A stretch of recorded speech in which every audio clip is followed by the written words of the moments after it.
All right, guys, we're back for another episode of the Few Points from Perfect. We are still in Denton, Texas. I do not have my partner in crime, Yep. but I have switched. Subjects in the interview chair. Oh boy. So now we got the. I got Facebook famous Hoover. I got YouTube famous so and so. What are you, sir? I have no idea. I have not figured that out yet. You're Dirt Perfect's VIP customer. Well, that's a nice place to be. That'd be a nice place. So we got you're known as Farmer Chris, and most people know you from the Dirt Perfect YouTube channel. I do a lot of work for you and the family and the farm, and Yes, you're there quite often. so there's so much to talk here. There's so many different ways we can go with this one. Yes. Let's start off with a little history of Chris and Farmer Chris and how you went from a little kid to a big acreage. Well, you guys do, which they probably don't know from my videos, but you guys do row crops, you do cows, Cattle and you also do pigs. And pigs. So yes, we and hay. And hey, We stay very diversified and stay very busy. So ain't much time to get in trouble anywhere. so you pretty much grew up on the farm you live on today. I grew up on the farm, right there. I've lived within 100 yards of my whole life, either in the old farmhouse or in the new house there. So Now you're one of 4 kids. You got one brother and 2 sisters. one brother and 2 sisters. The brother farms with us. When I say us, it's me and my brother and my dad that does the day-to-day operations. We're gonna take his train off the track real quick. Oh boy, So you're the oldest, right? I'm the oldest. Yes. Isn't it sad how the oldest kid has to pave the way for the rest of them? Well, it's been a rough one, I can tell you that. But Because I'm also the oldest of my 2 brothers. if I paved the road, it's got some speed bumps in it. I'm the oldest of my 2 brothers, and I remember growing up, I'd be like grounded for weeks for something, and my younger brother would do it. I'm like, they're like applauding him. I'm like, what the? How'd he get by with that? Yeah. Yeah. Now, you had sisters. I didn't have to deal with that element. Yes, but yes, we had 2 sisters, and we were staggered. It was me and a sister, and then a brother, Yeah. and a sister. So So my brother's 7 years younger than me. Right, So. right. So anyways, yeah, you grew up on the family farm, one of 4. You've talked about how your mom grew up on a farm pretty close to where you're at. Correct. Yes. Your dad had no farming at all. His grandpa had a small farm. But we're talking small. Small. I mean, 40 acres of tillable ground, Right. and 20 acres of pasture. His father went into the furniture industry, or I don't know. Yeah, worked at the Telsey Chair Factory, which was a very well-known Yes. furniture line. Yes, and then he worked in Jasper for a while also. So, and Dad was born and raised in Tell City and did not move to the farm until he married Mom. Which is about, 30 minutes, 25 miles from Tell City? 30 minutes, yeah. Yes. Yeah, he was 22 when he moved to the farm. Gotcha. You went to high school. One of your best friends in high school was quite a character. Yeah, we spent 13 years together. It's K through 12 as the Logger Wade. Yeah, the one, the only, the famous, the loud. We were joined at the hips all 13 years. Inseparable, locker partners. Lived at each other's houses on the weekends, and we done it all together. I try to explain this to people over and over again. You've known Wade actually longer than I've known Wade. But whether Wade was in kindergarten or Wade was sitting in that chair next to you today, he ain't changed one damn bit. No, he's not. He is full of it. He is full of it and wide open. So. You just you never know which direction his brain's going to go, which makes him a lot of fun to be around. So, and you throughout high school you worked at the sawmill a lot. I wasn't even in high school. It was actually 5th and 6th grade, maybe. Really? The sawmill is only 4 miles from my house. Yeah, I was going to say you lived. So the school bus went past the sawmill, and I'd just get off there with Wade. You know, I made a quarter an hour playing around sweeping floors. You know, me and Wade probably didn't get too much productivity done. But so were you saying it was an excuse? You was an excuse just to hang out? Yeah, it was an excuse. But also, I mean, I still looked up to Phil and Joanne as a boss. You know. Yeah. You know, you had no choice. You had no choice with Joanne. Correct. I mean, there's no other option. No, you know, I had the option to go at home and hop on a tractor and farm. Right. But maybe sometimes I was at the sawmill through the winter, in the farming off season. So you're obviously your mom and dad got married. You're out of high school now. Your dad has got into farming over the years. Yes, when he married Mom, he was told he was going to farm. Right. Yes, Mom's mom and Dad give him the 10 acres, the farmhouse. Then he felt obligated to have to Do something with it. work to get that paid off. Mom was a secretary at a local business, the Moser's Creststone. She worked there 26 years. I think it's worth mentioning your dad is a Boilermaker welder by trade. Yes, he actually started at Maxon's, the shipyard there in Tell yeah. City, and then the union come in and pulled a bunch of them out, I think, and went to Boilermaker's trade, working in powerhouses. He was on the road a lot. Yeah. He'd leave Mom and us kids home and be gone for 2 weeks, traveling. Right. On an doing outage jobs. or whatever.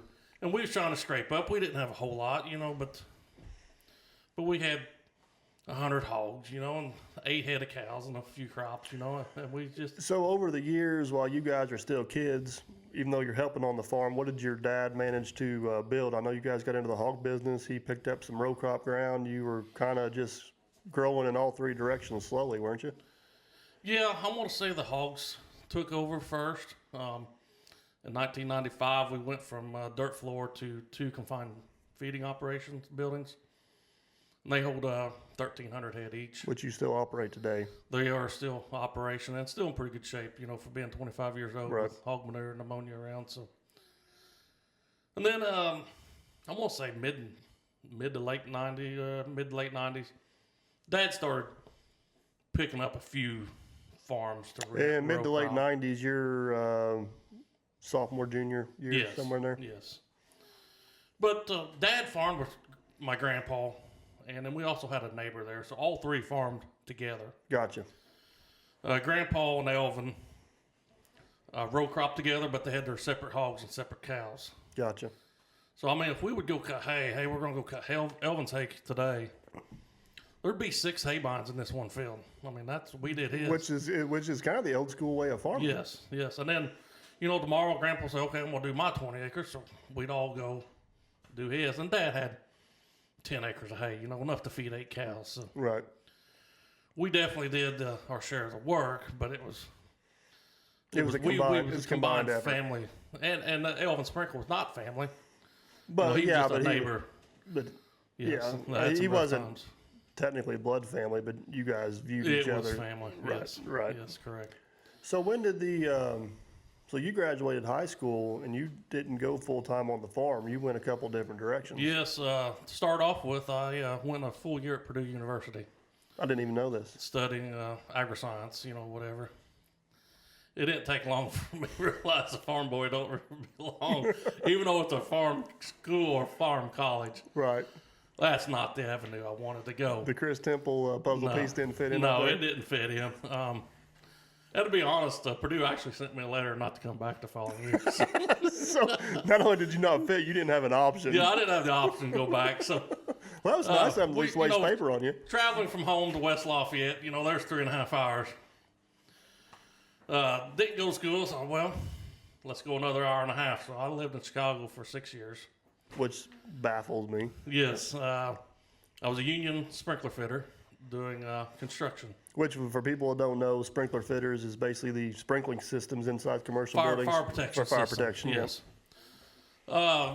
The first day we pulled on the job in Chicago, nobody was on the job site. The GM was in the trailer, and I said, where'd everybody go? Well, they went home. Well, what for?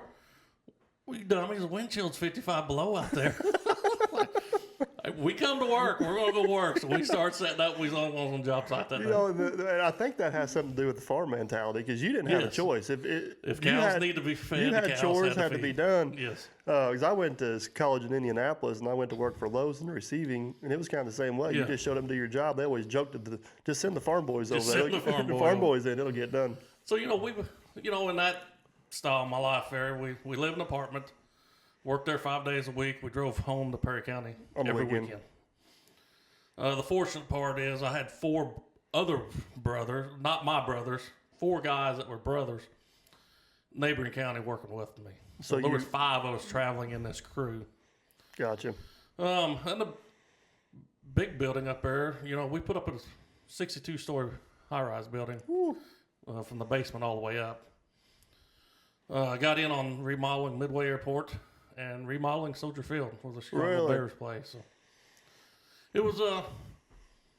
I'm glad I went. Yeah, I don't plan on going back, but it's an atmosphere I think people need to learn. Well, yeah, I think so. I kind of compare that to my time at the dealership and even at Lowe's in the corporate world. Mm-hmm.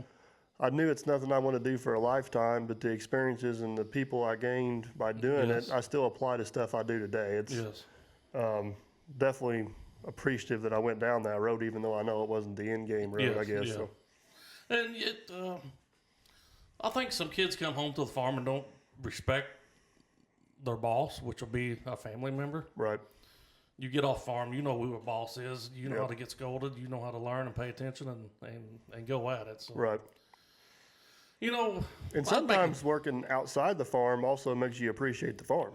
And also, while I was up there farming, my dad and my farming operation had went from 20 acres to 600 acres. So you're growing. So, I'm coming home on Friday nights. I'm up all night Friday night, all day Saturday night. 4 o'clock Sunday, we hopped the truck to Chicago, and I ain't been asleep yet. And praying you had good weather while you were in town. Yeah, and praying we had good weather, while we was in town. So after that, I decided my own bed was worth a little more money. I turned down good money to come home. And then the farm kept expanding from there. So this is what, the 2010-ish range? 2006. Six, okay. By the time I come home.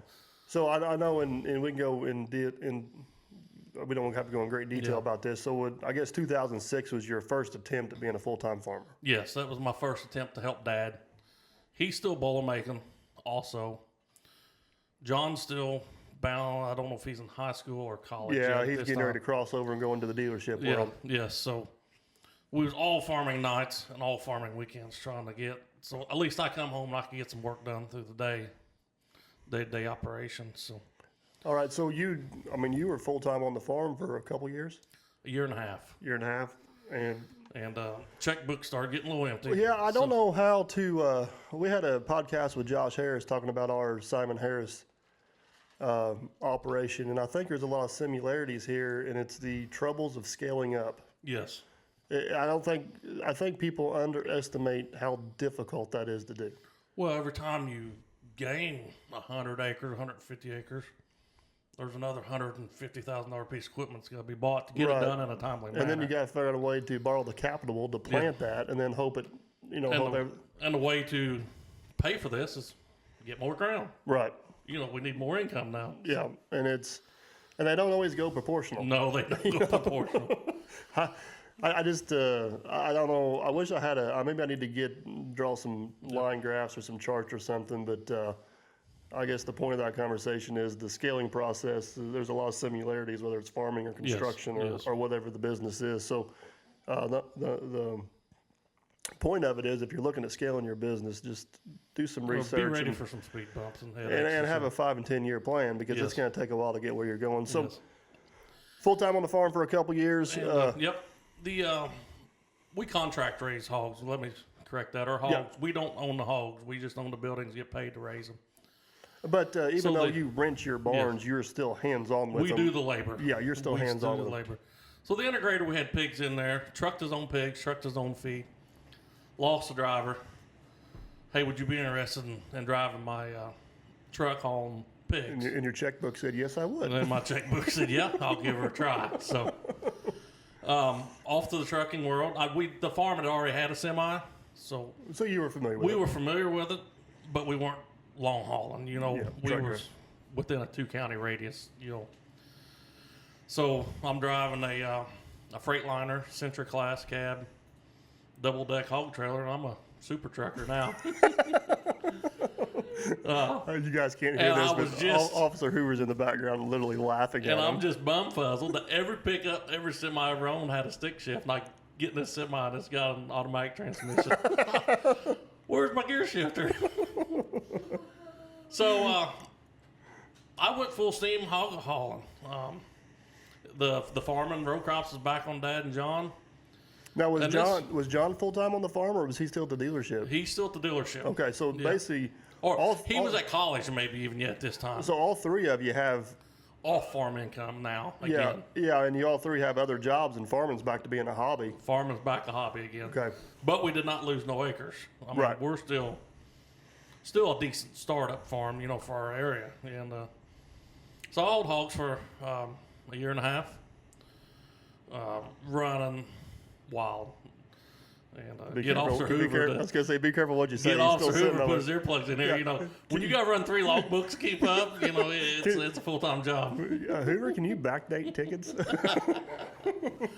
Had farm plates on it though. Oh, you're exempt. You're good, Yeah, buddy. everybody's You're exempt, good. Yeah, yeah, you're good. so- Yeah, you're good.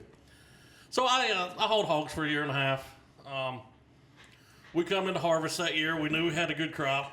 Well, we had a lot to harvest. Before you get off of that, well, I mean, again, would you say hauling hogs was a good experience? I mean, there was still something to be learned there. Yes. If you ever think you want to be a truck driver, go crawl in your closet and shut the door and sit there 15 minutes.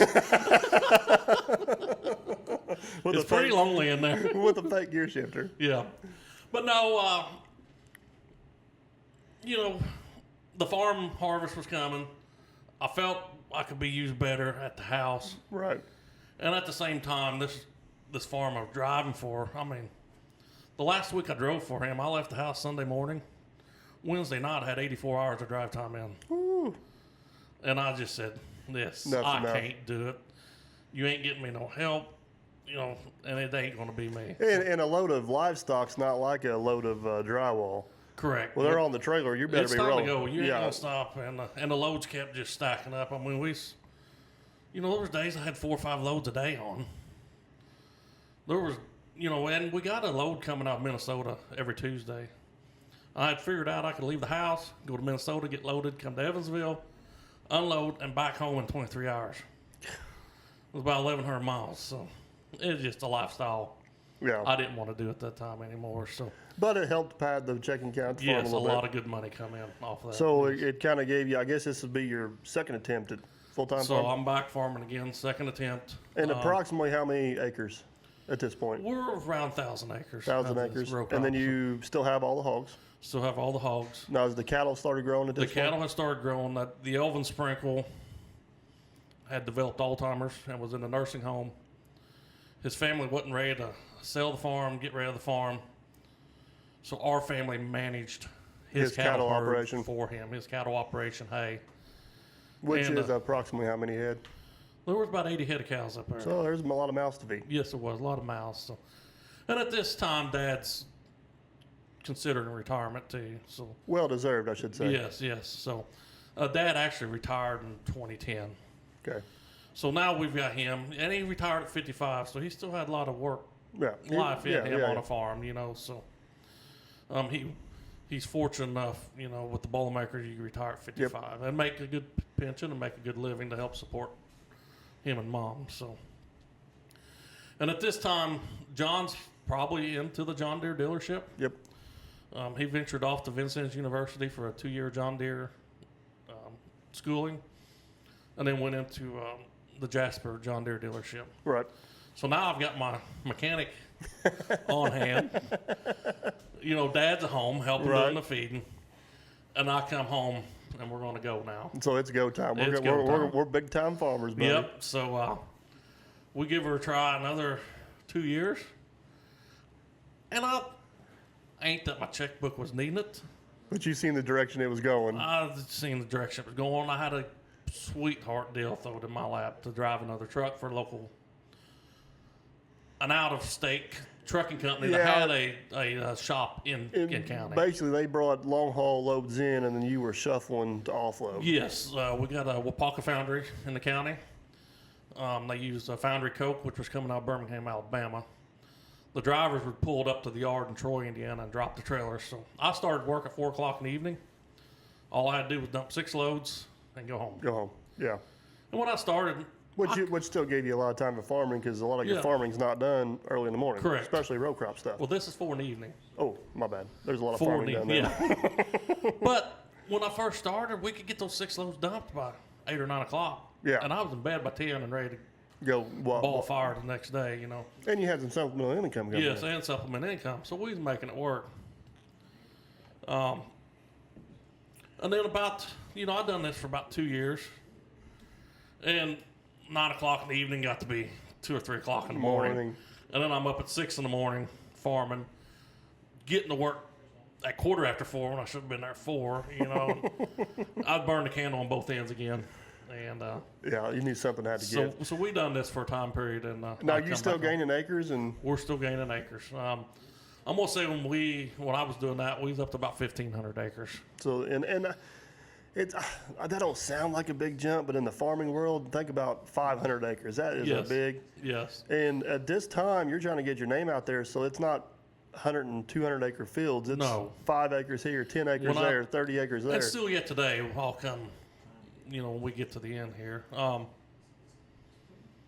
John worked out a sweetheart deal with the dealership at the same time. He got off May and June, October, November every year. Gotcha. So he got off out of planting and harvest. He got out of work at planting and he at home for harvest, and he was only working 4/10s. This is about time some of the gas started hitting 450. You know, he's driving an hour. He talked to him. You know, hey, can I go to 4 days a week to save my trips? So, I quit that trucking operation and that's my last off-farm job I've really had since then. And this was 2015, 16? 14 area. 14 area in there? Yeah. Gotcha. So I've been full-time farm for 6 years with, I don't know, John's probably been full-time farm with us probably 4 years. Time flies but when you're having fun. So would you say it's the best 6 years of your life so far? No.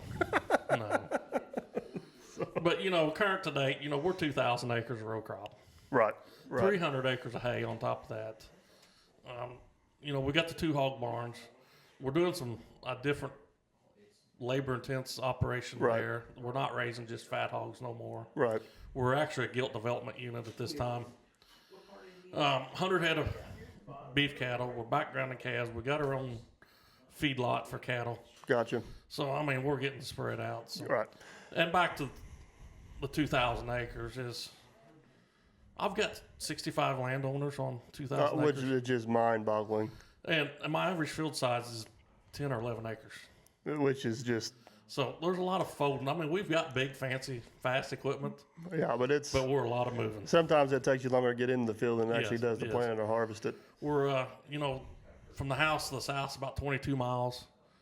We're 13 miles to the west, and we're almost 25 miles to the east. So that's crazy. There's a lot of road time in here. So, 2000, what was it? Probably 2016-ish. 16 or 17-ish, was it in there somewhere? You met this guy, Mike Simon?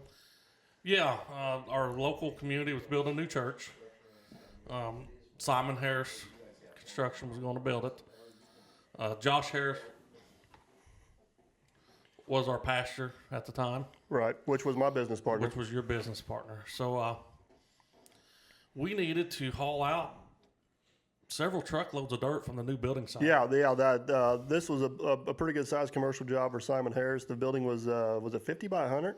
It's probably so. Yes. ICF structure. All the way up. Yeah, and it was built on a slight incline of a slope, so we probably hauled 50 to 60 truckloads of material out there. Dad come home and said, "Hey, we're hauling dirt home, and we need to use your trucks." And I said, "No, I ain't hauling dirt in my semis." Yeah, so whose trucks got stuck hauling them? Simon C&E. Yeah.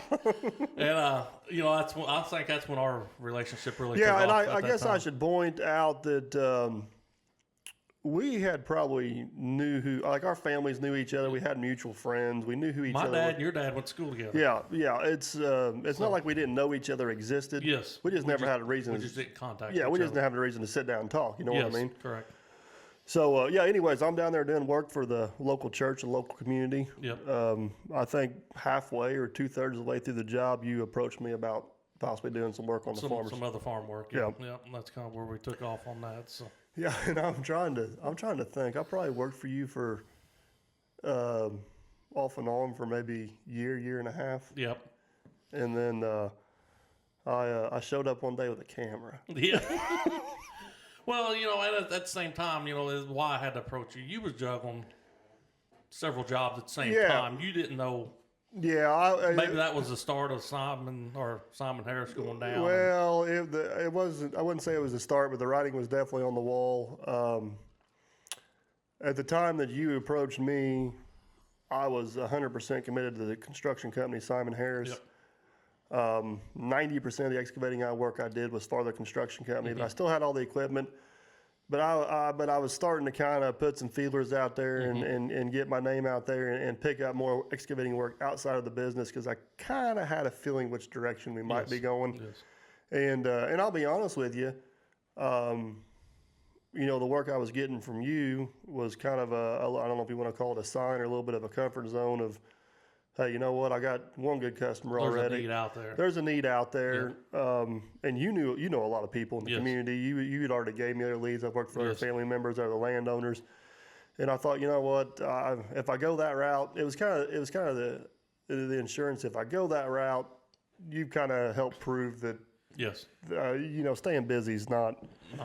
Fortunately, I've never had an issue staying busy. Well, I hear you. I hear you. But I knew if I did that, hey, we can probably do this. So, I didn't do near the amount of work I do for you today because I'm still doing the construction company. But I was, you filled in the holes with me. Yeah, and we hit a couple decent sized jobs here and there, and hit a bunch of small jobs. You had a previous excavator as a family friend, and.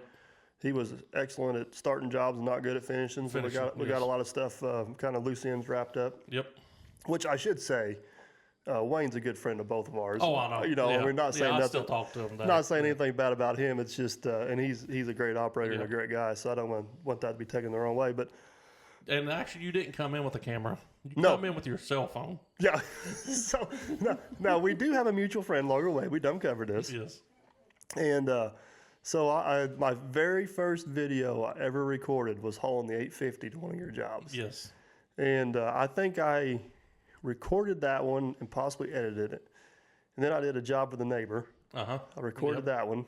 And I maybe recorded 2 or 3 other ones. And it was probably a couple of weeks later, I said, I think I'm going to start a YouTube channel. And that's pretty much what I got. Horse laugh.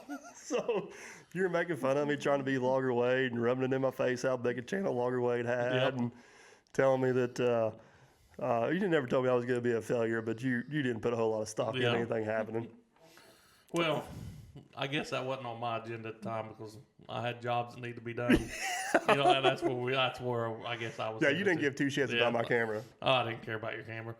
But, and a relationship is still the same today as what we started. Right. I can tell you a job, point you in a direction, and I may not. You do the job and load up and leave, and I'm not around. So what you're recording on your own at that time, I laughed at you, but I didn't know what you were recording at the time. Well, I didn't either, actually. Yeah.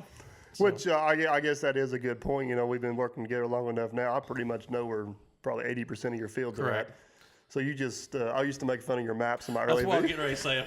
If you don't know where it's at, I'm gonna get laughed at for my little map with my X's and red lines. A lot of Chris is busy. I'm busy, and spending a half an hour to go meet and look at a job sometimes was just not an option. So Chris would get on GIS, which is a mapping service we have, and he would draw little pictures, and then he'd text me a map. So this is what you're doing. But sometimes, on the range, we might go look at 6 or 7 jobs one day. And then when it comes time, where was that job at? So I can just draw you a map here. Or maybe let's do this a little different than what we talked about. So I draw it on a map. And I never would have to shut the tractor down. Hunting a pickup, come meet you again. And, teacher always said a picture's worth 1,000 words. So what's better than a picture? I like your attention teacher better than mine. Yeah. Every time she drew a picture, it always looked like the shape of an F. I couldn't figure it out. Mom didn't like her pictures either. So anyways, the first I figured there was no better job to film than the first couple than Farmer Chris's. We might as well just film Farmer Chris's. So in that first year I was filming, we were still transitioning out of Simon Harris, and I had no clue where YouTube was going to go. I didn't know how serious to take it. So fast forward to today. YouTube's kind of become part of the Chris Temple farm. It is. Whether you like it or not. Well, 99% of the jobs I don't mind it. Yeah, there's a few of them you're like, leave the camera at home. Yeah. Got the hint, buddy, got the hint. No, it's come to accept it. And I actually, tell you the truth, I grab a camera from you. You know, if Yeah, I'm around with yeah. you, you either hand it or I'm grabbing one. And Which let's I go think do is one this. thing that makes my channel stand out a little bit, and I think adds a cool element is, whether it's Hoover or Man Behind the Scenes or Captain Kleeman or yourself or whoever, you guys just kind of do it, go do your own thing, and you get somebody else's perspective, somebody else's point of view on everything. And I think you covered it in your prior podcast. You bring your customers in to it. Yeah, make them part Get of them it. involved, you know. And they all have the same approach. They're shy and they don't know what to think about at first. I was shy too. Yeah, and then you get them on there and you kind of, lead them down a path and they go and they have a good time. So this kind of leads me into the second half of the podcast that I want to talk about and go in depth with a little bit. And that's being the customer of a YouTuber. And I reminded you a while ago, you give me too much time to think about this. I know. I'm going to regret this. He said, what are we going to talk about? I said, don't worry. We'll just go with it.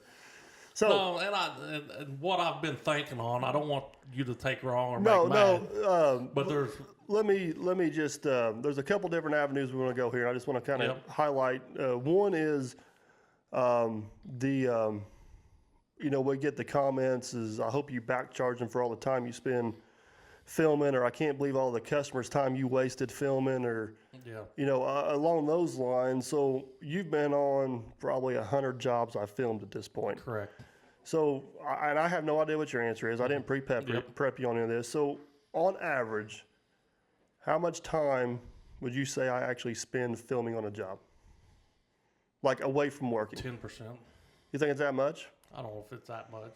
I mean, and because I say 10%, a lot of times when we film is a break time sometimes. Right. Well, and I if think I'm working with you and I'm knee deep in mud in a tile we're project, having a conversation anyways. I'm flat and wore out. Let this boy breathe, Well, the cameras come out, Yeah. I know which job you're talking about. And there's times you got the camera up and I've never even noticed you had the camera set up somewhere. I'm like, well, when do you have time to do that? Or I just set it off somewhere, and if we're busier than HE double hockey sticks, that's a time lapse or just something. Let it sit there. Let it sit there, do something with it. I guess it kind of varies on jobs. There's some jobs I would say it probably takes little to no time. Yep. As long as it takes to push the button. Yep.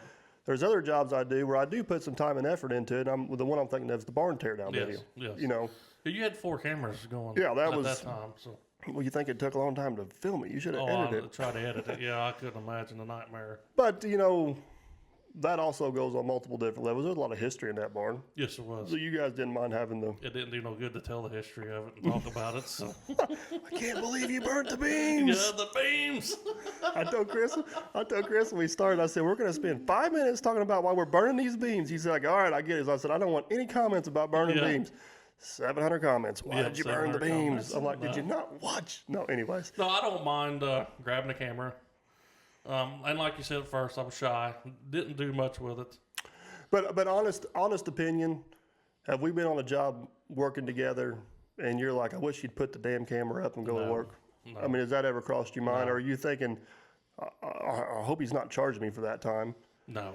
Because to your point, what time I spend filming, we either needed a break anyways, or we need to have a conversation anyways. We're talking about something, making a plan or something. Or getting a plan together. I have never felt the camera has slowed us down or I'm paying for something Right. I shouldn't be paying for. Okay. I guess the next one I want to go down is Chris Temple and Temple Farms has got a lot of exposure they never asked for. Has that been an issue? I like people. I just don't like neighbors. So if I can get out and travel and expose people, right? That's fine. If that's the way I can communicate with people, especially when we're going through this coronavirus time right now. We don't do a lot of. Me and you get do our normal things. Right. Don't really slow us down, but I don't get out and talk to the people I normally talk to. Right.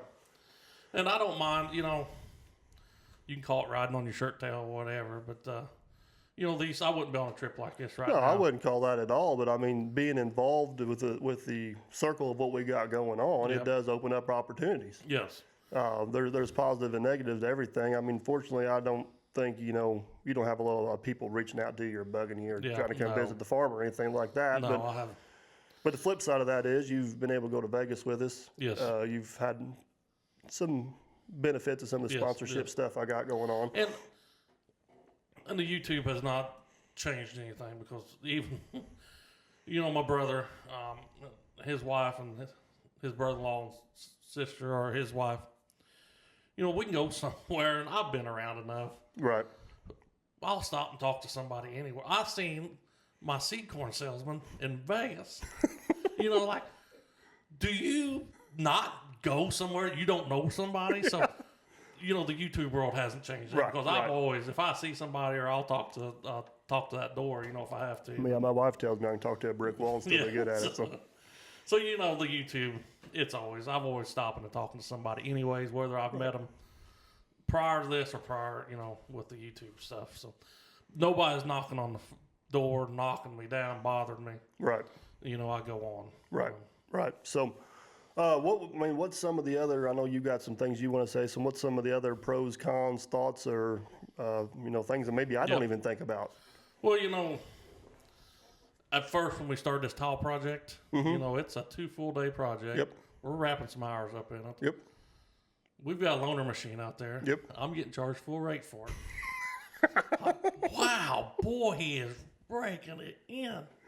You're charging for the operator. Well, and it ain't the operator. I sit back and like, dummy, it's his business. That's his perk. That's his benefit. Right. Let him take it in. Right. That's what he's done. It don't pertain to me. I didn't do nothing to help you get a free track hole. You know, You did provide a few jobs. I'd provide. You know, that was the first, you know, thought. Man, I can't believe he's charging me full rate for a loaner. You know, he ain't gonna wear tear. No, on but it. that is that's a great point. You know, and you're getting lots more demo equipment. You know, Right. you're taking all these jobs. And I don't know if they think that too, or if they even know it's a demo. You know, Well, you know, so this goes along the lines of, well, I don't think it's a secret that you're making money off your video on the job. You're making money off the job. You may have a loaner piece of equipment on the job, and you know, my simple answer to that is yes, I understand and I get all that. And from somebody that don't understand it, it looks like that on the outfront. yes, yeah. But the flip side of that is it's 100% free to start a YouTube channel. You got a lot of time invested. You know what I mean? getting this And demos. the effort I put in to building the channel to the point of where that stuff is a viable options for me to Yes, do, yeah. that's kind of where I'm justifying my time that I invest into the channel. Correct.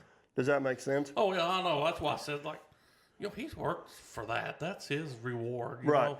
He don't have to pass that. They shouldn't have to pass that and reward but off to it's a anybody. good conversation to have because I had a sponsorship deal with Hyundai, Yes. which is what you're talking Yes. about. We were able to use it for I don't know, probably 40 hours on your project. Yeah, we quite a bit up there. Well, you actually done 2 projects on one. Yeah, unload yeah, there. yeah, and did a job for the homeowner as well. And I didn't have anything on my end, but to answer your question, I'm justifying my time that the thousands of hours I put into building this YouTube channel That's your where payment. it is today. Yeah. Now the flip side of that is my channel's grown, revenue's grown, stuff like that. There have been jobs, and you've been the recipient of Yes. one recently that, hey, if you let me film that, Yep. I won't even charge you. Yeah. You know what I mean? And that's where you see it at. Yeah. You know, and you gotta, I guess as a customer, you should never expect that. Yes.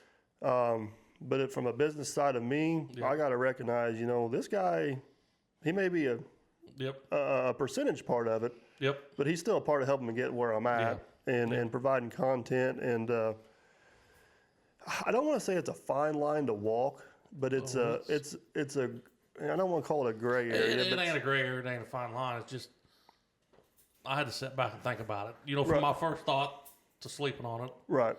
You know, I was mad at myself for even thinking something so stupid. You know. But the other side of this is I don't know all the financials of your business. Yeah. You don't know all the financials of my business. And to go into the podcast we have with Officer Hoover, there's always 2 sides to every story. Yes. There's always 2 books down yes. through there. Yeah. So, and you know what? That was my first major sponsorship. Yes, it was. That was And nice. and I don't know. If that opportunity comes around again, that may look different. I don't know. You know what I mean? That may, Well, you know, if I'm wanting to take capture something like that, you're trying to talk me into the YouTube channel. You know, I can do it. The opportunity for me is there. You know, and I have had customers approach me. Well, if you film this, do I get, royalties off this? Really? No. And my answer is no. But you got a phone and you got an email address. So if you want to film this and put it on your own channel, I will help you. Yeah.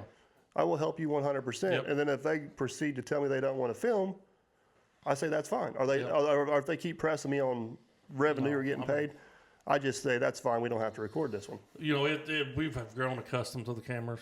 I mean, if you come to one of our jobs and you ain't got a camera, I'm going to be disappointed. You know, I have to tell on Farmer Chris real quick, is I don't know when this podcast will come out, so they may or may not have seen the video, but he called me the other day. He said, we got the combine stuck in a ditch. I said, all right. Of course, I was in the middle of getting ready to pour some walls, had a lot going on, but I knew and so I said, all right, what we need to do? He said, I think we can get it out with the tracker. I just need you up here with the tracker. I said, well, give me an hour or two. So about 10 minutes later, he calls me back. He said, are you bringing the camera? Are you bringing the cameras? I'm going to be laughing stock at YouTube. Yeah. I said, I'll tell you what we'll do, Chris. Let's go one of two ways. I said, I'll leave the camera at home. It's no big deal, but I'm going to send you a bill. Yep. I said, if you let me bring the cameras, we'll just let the bill go. We'll let it ride. So, so there is some perks.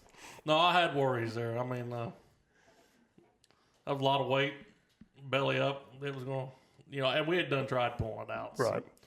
I was hoping for anything at that time. Well, and I'm always extremely respectful of how I present any customer's problems, any customer's job, and if there's anything that's questionable at all, I think I've sent you videos to review before I release them. Hey, Chris, you cool with this? Yep.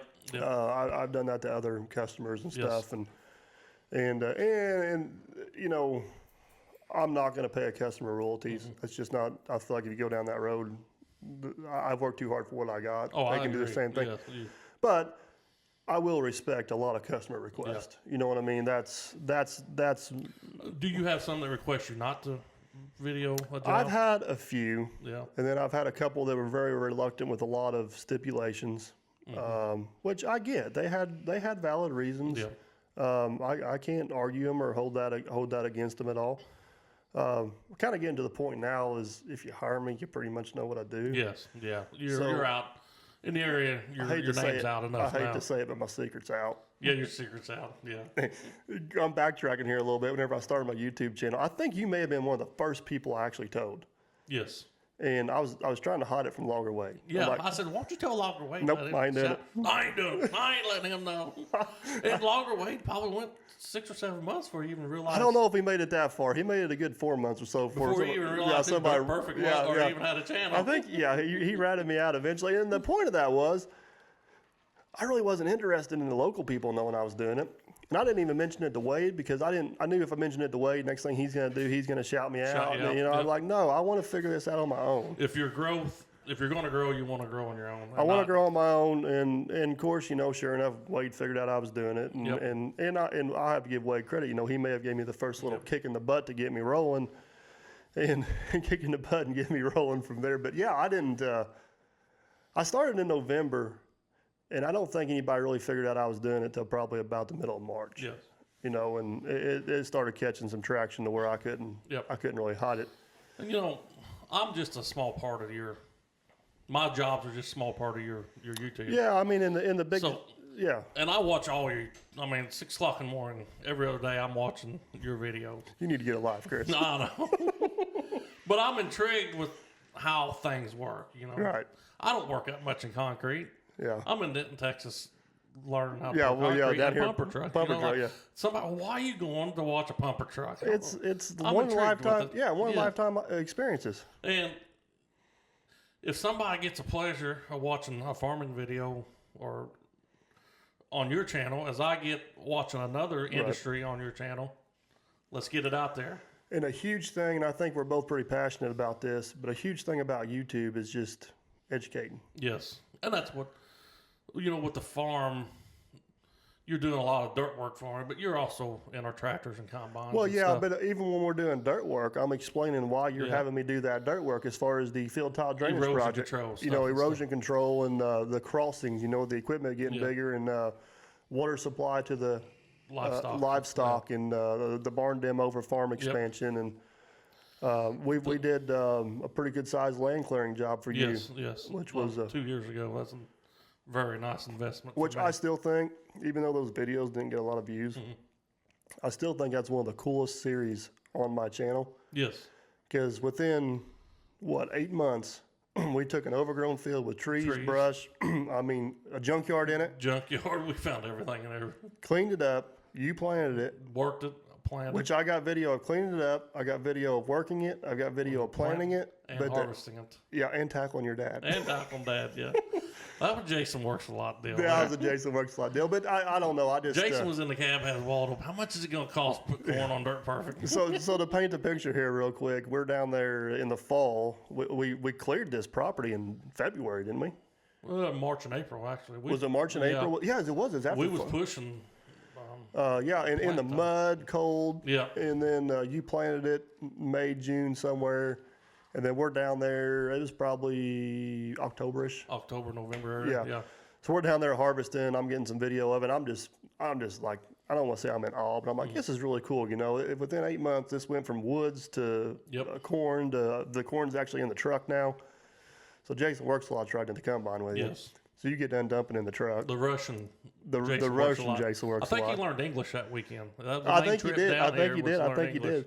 So he pulls up. Next thing I know, I look and see the augers over my head. I don't think a whole lot of it. I see Jason smile at me. I see Chris smile, and then I hear the auger kick on. I'm like, oh, hell no. Here comes the shower. So I don't even look behind me. I don't waste no time. I just take off running. Yep. Didn't realize your dad was behind me. I tackled him like a lion. Him straight to the ground. Poor Pat. Yep. Still haven't lived that down. Nope.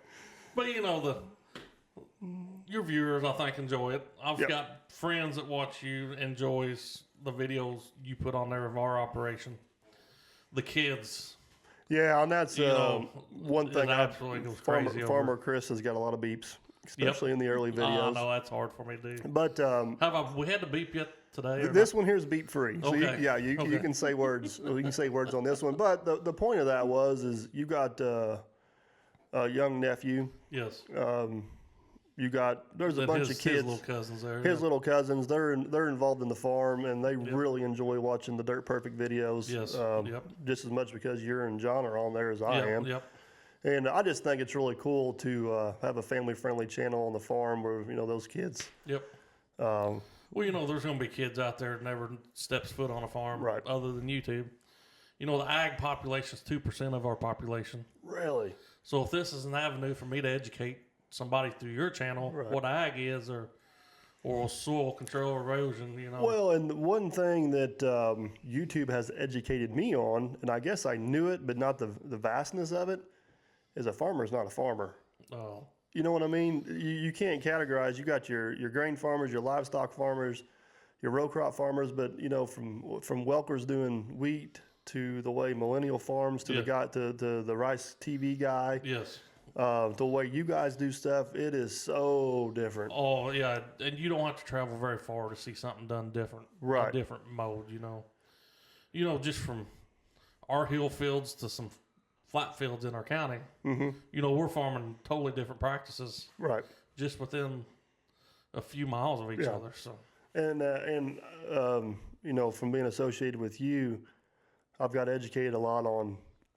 You're just not putting seed in the ground hoping for the best. No, I bury money in the ground and hope I can find it. Are you getting better at treasure hunting? No, it's pretty good treasure hunting.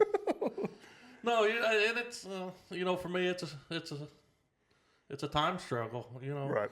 You're doing 2,000 acres of row crops. That's going to take a normal family a lot of hours. Right. 300 acres of hay through the summer is a tremendous time. Not hay.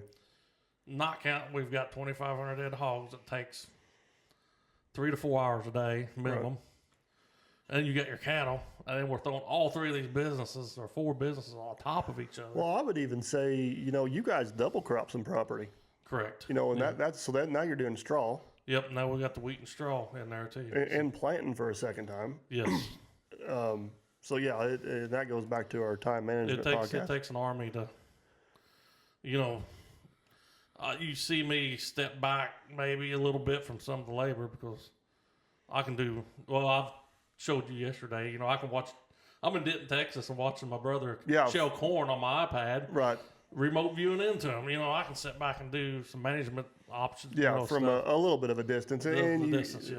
in reality, you can do the same thing from your office. Correct, You know, yes. 30 miles down the road. So, So the last thing I want to touch on a little bit here before we wrap this up is you're heavily involved with the Farm Bureau, Farm Bureau, Indiana Farm Bureau, And- Perry County Farm Bureau. yeah. Perry County Farm Bureau. So just, I mean, what kind of explain what that is, the importance of it, and maybe your role in it. Well, I've already hit on that once. You know, it's we're a minute population. You know, so our voice gets quieter and quieter. Right, and which quieter. goes back to being the 2%. So yeah, we got to we're kind of an organized farm group, or not farm bureau. I think maybe be mislabeled because I think it's rural development.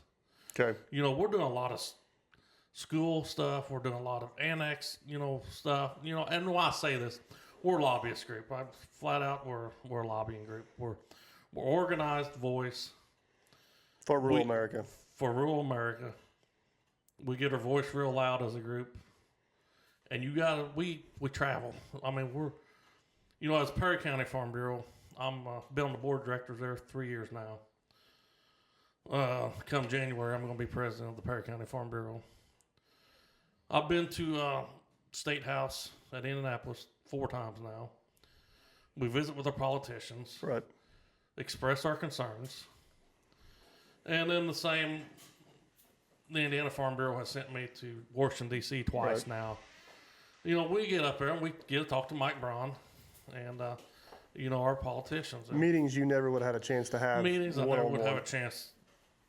They give us the opportunity to get our voice heard. Right. You know, they're setting up the meetings, Right. and I mean, we're just the voice of rural America. You know, some people see Farm Bureau as, well, they're just strictly for the farmers. I always thought it was an insurance company. They do sell. There's a side branch that does sell insurance off of it. So, but yeah, see, it's there is Farm Bureau Insurance and there's Farm Bureau Inc. Incorporated. But we are joined at the hips. See, what they don't know is my family owned a large insurance company. Yes. So I didn't have no options. Yeah. So shopping Yeah. at Farm Bureau wasn't an option. But you know, I got involved with the Farm Bureau here about 3 years ago, and really enjoy it. And it gives us a chance to. You see the benefits of it Yep. because, I mean, face the facts. There's a lot of years without some government subsidies. You probably wouldn't be farming. Correct. Yes. And I like to eat. Yep. And, you know, the products you raise go in a lot of other things other than food. Yes, it does. Fiber So, and fuel you know, and the stuff. importance of an organization like that to lobby and make sure you guys can continue to do your job. Because farming is, I mean, I know a lot about business. I know a little bit about farming, but I know enough that farming is a totally different animal Yes, it than is. most businesses. It's all Mother Nature. I mean, Mother Nature can mess up one of your job sites. You're Right. down 2 or 3 days. Right. If Mother Nature messes up my crop, I'm out a whole nother year. I've got Right. to wait to give this thing a whirl again, you know. And you've got crop insurance and things like that, but it's Yes. not the same as raising a good crop. No, the big bushels. And as far as row cropping, marketing is 50% of it. Right. You got to get that thing You marketed guys right. got that kind of figured out. And We've improved over the last 2 years. So one other thing, and we did a podcast on community involvement and stuff like that. I consider Farm Bureau community or government Yes, involvement. yes. The other thing that you've kind of got me roped into and you deal with a lot is also our local 4-H chapter. Yes, I've been. I'm a 10-year 4-H'er. I've been involved with the livestock. Our county has a livestock committee, which we oversee all the livestock, you know, for the 4-H. Right. I've been on that board ever since I graduated. I've been president of that board the last 8 years. I skipped out 1 year, 3 years ago. I was president of the whole fairgrounds committee, seeing the whole Gotcha. grounds. And now currently I'm back president of the fairgrounds committee. That's whenever he's like, "Hey, Dirt Perfect, could you build us Hey, a motocross track?" You want to come build a motocross track for us? But no, I have sat on the fairgrounds committee, the livestock committee, and the 4-H council, all three at the same time, which is 3 meetings a month, Right. and it takes time. It does. You know, it don't matter if it's an hour meeting. It may take 3 hours to get that meeting accomplished. And Yep. Jason, like I said, mentioned Jason and I did a whole podcast over community involvement and the importance of that. And me and you are both involved in a lot of things Yep. outside of In the community. in the community, They kind of outside work with each other. outside of our business, and neither one of us do it for any personal monetary Oh, no. gain. That's not No. why we do it No. at all. But I mean, I said, and I would personally encourage people to get involved. Yes. Yeah. Anyway, we're begging for people. Every board's probably begging, in our county. Right. And every county, there's probably And- a spot for you to get involved somewhere. In that mentality of one person can make a difference, or one person can't make a difference, Oh. is the farthest thing from the truth. Yeah. I mean, I've seen the difference you've made, Yep. and you're one person. I think you've seen the difference I've made in yeah, some stuff yeah. I do. Oh, I'm yeah. one person. I've seen the difference other people have made. They're one Yep. person. So you may not be able, one person may not be able to do it all, but one person can organize a group to do it all. Well, I think that's how me and you mesh maybe so well together. We're hardworking. We're both running businesses. Our businesses overlaps at times. Right. We're both involved in community service. I think at the end of the day, we both just see the bigger picture. Not for the county or for Right. the whole state or whatever. So, Yeah, and like I said, I know you don't have kids, but one of the reasons I'm so passionate about being involved is I want my community to be better than what it was whenever I grew Yes. up for my kids. If they want to move to England, more power to them. I'll help them move, but I want where they grew up to be a viable. Better be a place, how be an many option. people say I grew up here and I can't wait to get out of here? Oh, I know. You know what I hear that mean? A lot. And There's nothing to do in Perry County. there's nothing. And then I'd say 2/3 of those people leave our county to come and find out that maybe the grass They isn't come greener back, on the other don't they? side. So like one of my driving factors is I don't want them to be ashamed of where they grew up at. And But to add on to my community service is I'm secretary of the Perry County Beef Cattle Association. which I didn't even know we had, but that's Yep. cool. And then I'm on I'm a volunteer fireman for the Central Perry Fire Department. Now I don't get too involved there. I don't go to the training meetings and stuff. Right. And I'm not a hot shot fire hose. Go in that, but Yeah, but you're I'm there at the end when it's time to clean up and roll hoses up a lot of times, which and mess around. it's on just big like the fires. trash guy. Everybody needs that guy. So it's a time balancing act is what it comes down to. So, are we going? I didn't get it on video, but you had a little incident that involved the fire department the other day. Oh yeah, you got to use them sometime. Chris called me the other day. He goes, "Man, it was a bad day." I said, "A bad day for you? It's usually a good video for me. What happened there, buddy?" No, I was shelling corn that morning, and actually we switched farms and we smelt smoke. Which ironically, I was doing a job for you, and I called you. I said, "Hey, are you at the other farm?" You said, "No, I'm about 10 acres from getting up there." Yeah. I said, "Well, I'm probably going to miss you because I had a few hours to kill there at the end of the day." Yeah. I said, "I'm going to miss you. I'm just going to head on back to Derby." You should have stuck I around. should have stuck around. But we smelled smoke when we moved farms, and we stripped that combine down and couldn't find nothing. Moved next farm, probably shelled 10 to 12 acres. I get to the very end and turn around. Somebody has set 3 or 4 little fires I down the can't believe path. they did that. I'm like, who's setting fire? Where'd that come from? I jump out of the cab and there's flames shooting out the back of the combine. Oh, that had to be a heart-stopping moment right there. It about caused my heart to stop. This boy can only move so fast and do so much at once. Yeah, you got you're running. You got the phone to your ear trying to call 911. That you get 3 counties away. Yeah. And the fire extinguisher's up by the engine compartment, so I'm trying to get the ladder down, get up there and get it. And it was interesting.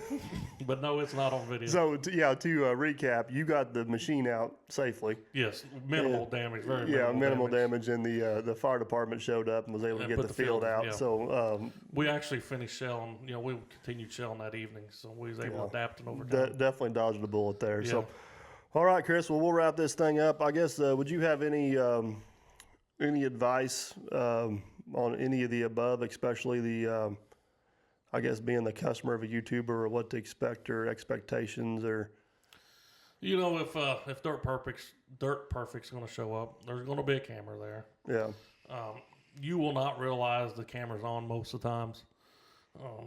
I guess that's one thing I'm trying to get at is I think a lot of people think we have this big elaborate TV production and we got, we spend hours setting up cameras and we have people following us around and boom, like what they see on TV. It's not the case at all. Man, my camera's in my pocket most of the time. Most of the time, the only time I really see you videoing is at the beginning of the site and the end. Yeah. With the drone. You do a flyover. Here's the beginning. We go and that's one elbows in and go at it, and then you fly the drone at the end. That's one reason I don't use the drone a lot during the videos. It can slow you down. Because it does slow me down. It takes me time to put it up, but I don't have the time. My first and foremost goal is to get that job done as fast, efficiently, and safely as possible. No, I mean, like I said, if Dirt Perfect's going to show up, most time you don't even have to be there. You're not even going to know the camera's on. Yeah, and if you're not on the job, you're not worrying about me over screwing around making a video. I'm not worried about it one bit. So the job gets done, and it's done right.